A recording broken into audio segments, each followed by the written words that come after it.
The IP comprises several different components, which we will cover one by one in the following sections. You have the entire length of your degree to complete the requirements, and there is no particular order in which you need to complete them.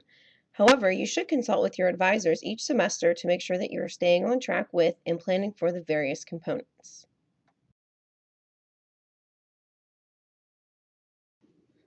Throughout your time in the IP, you are expected to maintain a cumulative GPA of 2.7 or higher. In addition, in order to receive the IP designation, you are expected to earn a final overall GPA of at least 2.7. You should note, however, that some study abroad and international internship programs may have different GPA requirements. You must meet the eligibility requirements for any international programs for which you wish to apply, as these are separate from your IP requirements. Globally focused coursework. You are required to take 3 globally focused courses, one in each of the following categories: international relations, global economics, and a course pertaining to the country or region where you go for your international experiences. There are many courses from which to choose. These are listed in the Georgia Tech catalog and are updated every year. Be aware that some of these courses are offered on a regular basis, while many are only offered occasionally. The purpose of the global coursework is to provide a context for and a foundation upon which you can ground your international experiences.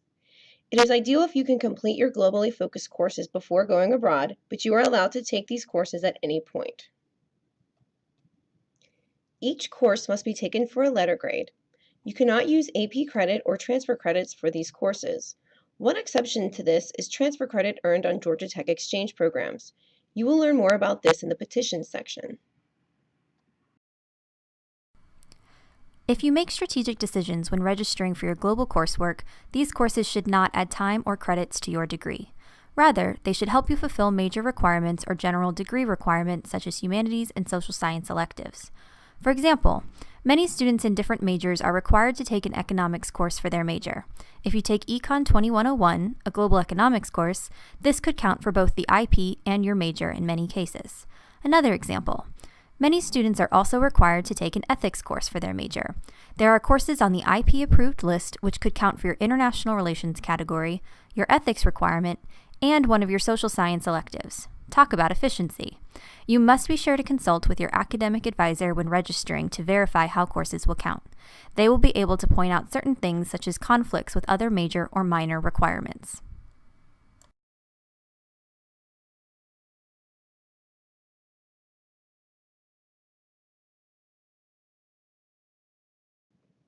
Being enrolled in the IP gives you priority when registering for certain classes, such as modern languages. Be aware, though, that some courses that you may want to take for the IP, such as economics, international affairs, or modern languages, may have registration restrictions. Sometimes you need to request a permit or overload, or wait until Phase 2 registration to get into the IP globally focused courses that you want to take. If you encounter this, please be sure to speak with an academic advisor in that course's department to ask about permits, and be sure to mention that you're in the IP. Another major component of the IP is foreign language proficiency. All IP students must develop proficiency in a language other than English. You can decide which language you would like to pursue. Some students continue learning a language they started in high school, while others choose to focus on a new language. Being proficient in a language opens up new ways of thinking and increases the tools you have to communicate with people. We believe that through mastering a foreign language, you will develop a deeper understanding of a culture and will be able to put yourself in the mindset of a person from that cultural and linguistic background. There are several ways through which you can demonstrate proficiency. We will cover those in this section. All IP students will demonstrate proficiency equivalent to the 2002 level. This is equivalent to 4 semesters of college-level language study and correlates with a high intermediate ability. There are a few different ways to demonstrate this level of proficiency for the purposes of the IP. Take up to and including the 2002 course of your chosen language. Place beyond 2002 on a modern languages placement test. Bring in AP or IB credits from high school, or other evaluative means on a case-by-case basis. In addition to the standard IP designation, you can opt to pursue an additional language proficiency distinction by passing the ACTFL's oral proficiency interview. This oral interview assesses your spoken fluency. For Spanish, French, and German, you must reach intermediate high. For Arabic, Chinese, Japanese, Korean, and Russian, you must reach intermediate mid. These levels are attainable for students who have been diligent about practicing their language and, more importantly, have made it a point to immerse themselves in an overseas environment where they can use their language on an ongoing basis. Students are advised to take the language proficiency exam shortly after returning from their second term abroad, which is generally when their language skills are at their sharpest. Also, the School of Modern Languages can help you prepare for the exam.